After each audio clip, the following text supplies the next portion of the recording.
اب عذاب قبر جو ہے، قبر کے اندر جو انسان کا عذاب ہے تو وہ بھی عالم برزخ کا عذاب ہے۔ میرے رسول کریم صلی اللہ تعالی علیہ وسلم نے نا کچھ چیزوں سے پناہ مانگی ہے۔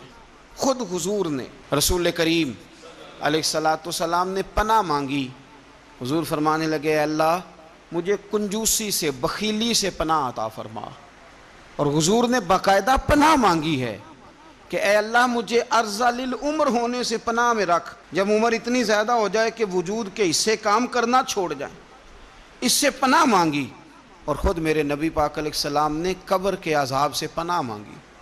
یہ تعلیم امت کے لیے کہ تم بھی پناہ مانگو عذاب قبر سے۔ قبر کا عذاب برحق ہے۔ قبر کے لیے تیاری کر کے رکھنا، اپنی قبر کو یاد رکھنا، مر جانے کو یاد رکھنا۔ حضرت سعد بن معاذ رضی اللہ تعالیٰ عنہ کا جب جنازہ تھا تو صحابہ کرام فرماتے ہیں حضور نے نماز جنازہ کی امامت فرمائی تو قبر کے تیار ہونے میں کچھ دیر تھی، تو رسول کریم صلی اللہ علیہ وسلم زمین پر بیٹھ گئے اور ایک لکڑی سے حضور زمین کریدنے لگے۔ ہم وہ انتظار تھے کہ اللہ کے رسول صلی اللہ علیہ وسلم سر مبارک اٹھائیں، ہمیں کو نصیحت کریں۔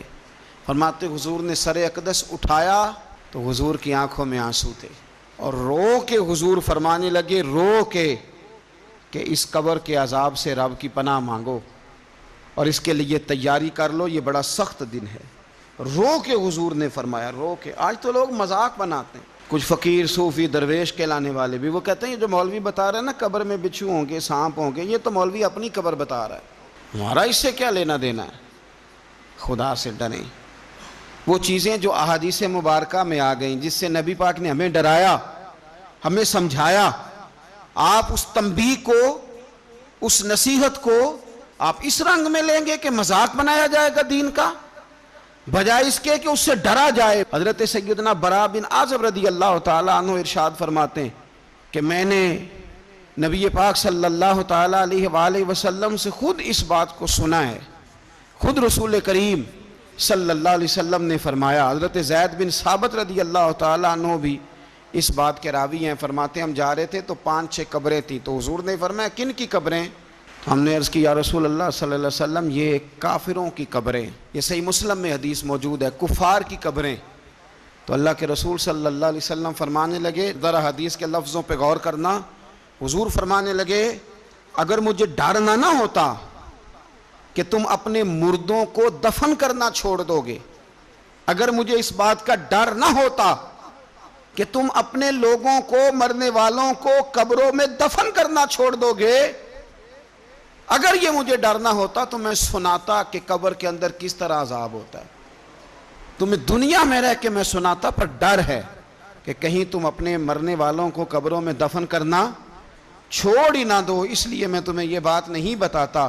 اور میرے رسول کریم صلی اللہ تعالیٰ علیہ وآلہ وسلم نے پھر ارشاد فرمایا، اپنے غلاموں کی طرف نظر فرمائی، یہ بات کہہ کے کہ اگر مجھے ڈر نہ ہوتا کہ تم دفن کرنا چھوڑ دو گے تو تمہیں میں سنا دیتا کہ قبر میں کیا عذاب ہوتا ہے۔ پھر حضور نے صحابہ سے فرمایا چلو بھائی دوزخ کے عذاب سے اللہ کی پناہ مانگو، تو سب کہنے لگے ہم دوزخ کے عذاب سے اللہ کی، صحابہ نے کہا ہم دوزخ کے عذاب سے اللہ کی پناہ مانگتے ہیں۔ پھر نبی پاک صلی اللہ تعالیٰ علیہ وسلم نے ارشاد فرمایا تم سب کہو کہ ہم قبر کے عذاب سے اللہ کی پناہ مانگتے ہیں۔ تو صحابہ نے کہا ہم قبر کے عذاب سے اللہ کی پناہ مانگتے ہیں۔ پھر میرے رسول پاک علیہ السلام نے فرمایا تم کہو، سارے یہ کہو کہ ہم ظاہری اور باطنی فتنوں سے اللہ کی پناہ مانگتے ہیں۔ تو صحابہ نے کہا کہ ہم ظاہری اور باطنی فتنوں سے اللہ کی پناہ مانگتے ہیں۔ پھر میرے محبوب علیہ السلام نے فرمایا تم کہو کہ ہم دجال کے فتنے سے اللہ کی پناہ مانگتے ہیں۔ تو صحابہ کرام نے کہا کہ اے اللہ ہم دجال کے فتنے سے تیری پناہ میں آتے ہیں۔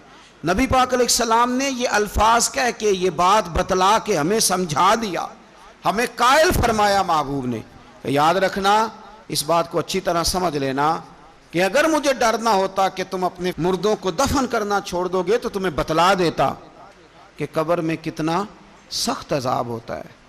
اپنے معاملات پر غور کریں۔